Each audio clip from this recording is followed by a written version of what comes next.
Ang konsepto ng demand. Ang demand ay tumutukoy sa dami ng produkto o serbisyo na handa at kayang bilhin ng mamimili sa iba't ibang presyo sa isang takdang panahon.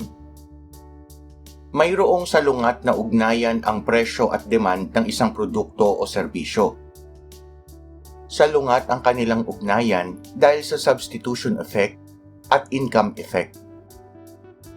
Ipinapahayag ng substitution effect na kapag tumaas ang presyo ng isang produkto, ang mamimili ay maaaring humanap ng ibang produkto na maaaring ipalit dito, kaya nagkakaroon ng pagbaba sa dami ng demand.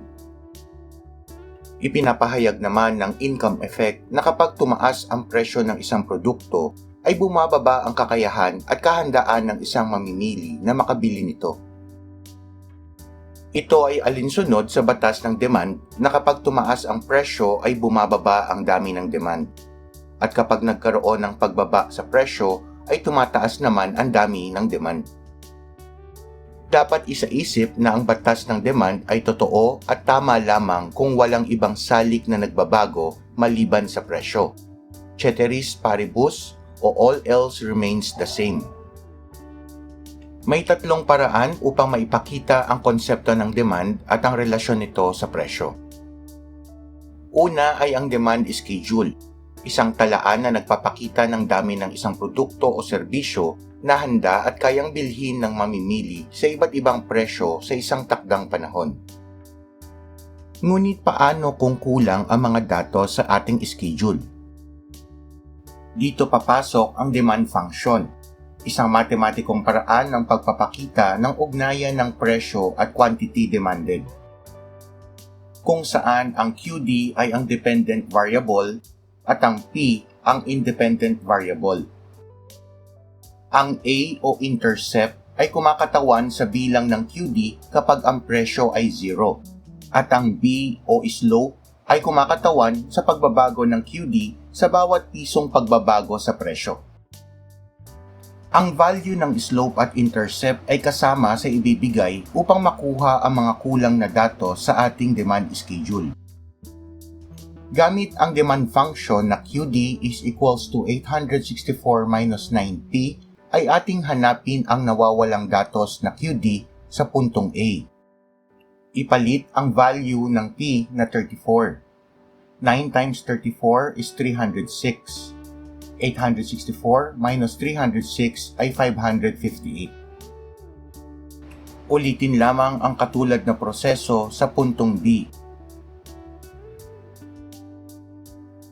at sa puntong C.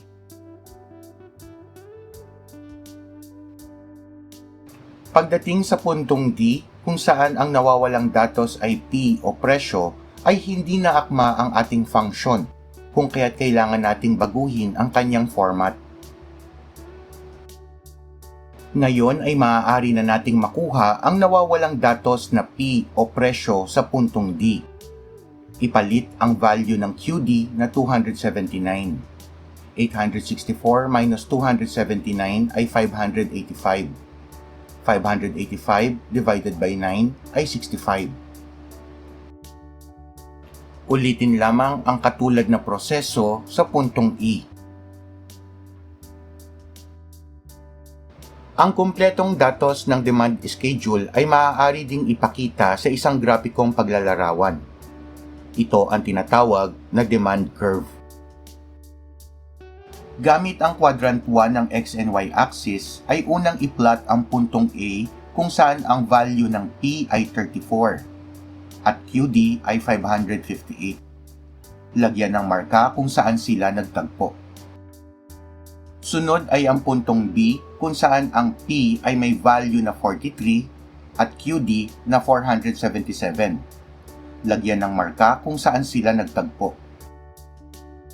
Ulitin lamang ang proseso hanggang puntong E.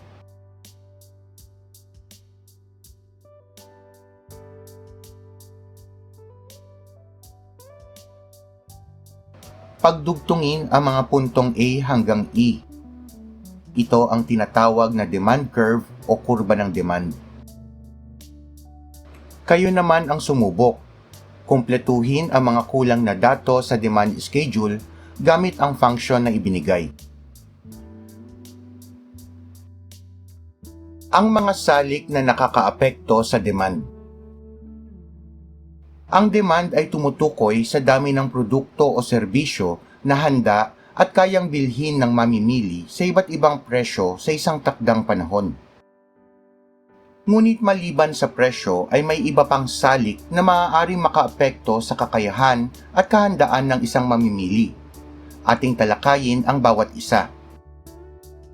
Ang isa sa pangunahing salik na maaaring makaapekto sa demand maliban sa presyo ay ang kita. Ang pagbabago sa kita ng isang mamimili ay maaaring makapagpabago sa demand ng isang produkto. Ang pagtaas sa kita ng isang mamimili ay magiging pagtaas din ng kanyang kakayahan at kahandaang bumili ng mga produkto at serbisyo. Samantalang ang pagbaba sa kita ng isang mamimili ay magpapababa naman ng kanyang kahandaan at kakayahang bumili. Kasabay ng pagbabago sa kita ng mamimili ay ang uri ng produkto na kanilang kinukonsumo. Normal goods ang tawag sa mga produktong tumataas ang demand kapag tumataas ang kita ng mga mamimili. At inferior goods ang tawag sa mga produktong tumataas ang demand kapag lumiliit ang kita ng mga mamimili. Ang isa pang salik na may malaking epekto sa demand ay ang panlasa. Naaayon sa panlasa ng isang mamimili ang pagpili ng produkto o serbisyo na kanyang nais ikonsumo. Maaari itong ibatay sa kanyang edad, kasarian o hanap buhay. Ang demand ay maaari ding maapektuhan sa dami o bilang ng mamimili. Maaaring tumaas ang demand ng isang produkto kapag ito ay nauuso. Ito ay dahil sa kagustuhan ng isang mamimili na hindi mapag-iwanan sa mga kasalukuyang kaganapan, tulad ng trending ngayon na pag-inom ng iced coffee sa mga coffee shops. Ito ang tinatawag na bandwagon effect. Maaari ding maapektuhan ang demand kapag may pagbabago sa presyo ng kaugnay na produkto. Ang demand ng isang produkto ay maaaring tumaas o bumaba kahit hindi nagbabago ang kanyang presyo, ngunit may naganap naman na pagbabago sa presyo ng kanyang kaugnay na produkto. Halimbawa nito ay ang mga complementary goods, mga produktong sabay na ginagamit o mga produktong nababagay sa isa't isa tulad ng kape, asukal at creamer. Kapag nagkaroon ng pagtaas sa presyo ng kape, ay mayroong ilang mamimili na maaaring hindi na muna bumili nito. Ito ang magiging dahilan ng pagbaba sa demand ng kape, na siya ding magpapababa sa demand ng asukal at creamer. Mayroon din tayong tinatawag na substitute goods o mga produktong maaaring ipalit sa isa't isa tulad ng soft drinks at iced tea. Kapag nagkaroon ng pagbaba sa presyo ng iced tea, ay may malaking posibilidad na tumaas ang kanyang demand. Bagay na maaaring magpababa naman sa demand ng soft drinks kahit hindi naman nagbabago ang presyo nito. Ang isa pang salik na maaaring magpabago sa demand ay ang inaasahang pagbabago sa presyo. Ang inaasahang pagbabago sa presyo ng isang produkto ay maaaring makapagpabago sa demand sa kasalukuyan kahit hindi pa man nagbabago ang kanyang presyo. Isang halimbawa nito ay kapag sinabi sa balita na magkakaroon ng pagtaas sa presyo ng gasolina. Ang demand sa gasolina ay maaaring tumaas agad sapagkat nais iwasan ng mga consumer ang pagtaas ng presyo nito. Sa pagpasok ng mga salik na ating tinalakay ay maaaring magkaroon ng paglipat ng kurba ng demand kahit walang nagaganap na pagbabago sa presyo. Ito ay maaaring lumipat pakanan o pakaliwa. Magbigay tayo ng ilang halimbawa. Dahil trending sa TikTok shop ang mga waffle shirts, ay maraming kabataan ang naengganyo na bumili nito.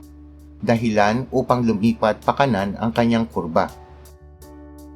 Ang pag-anunsyo ng mga mega sale sa mga mall sa parating na weekend ang siya magiging dahilan sa pagbaba ng kanilang benta sa kasalukuyan. Ating subukan kung inyong naunawaan ang ating aralin. Tukuyin kung tataas o bababa ang demand sa mga sumusunod na sitwasyon. Ang pagtaas ng presyo ng produktong pamalit.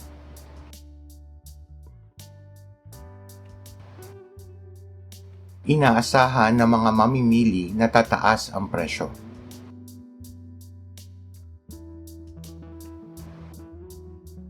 Ang pagkalaos o pagkawala sa uso ng isang produkto.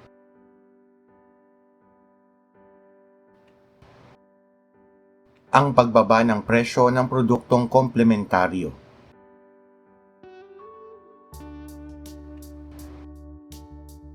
Ang pagtaas sa kita ng mga mamimili.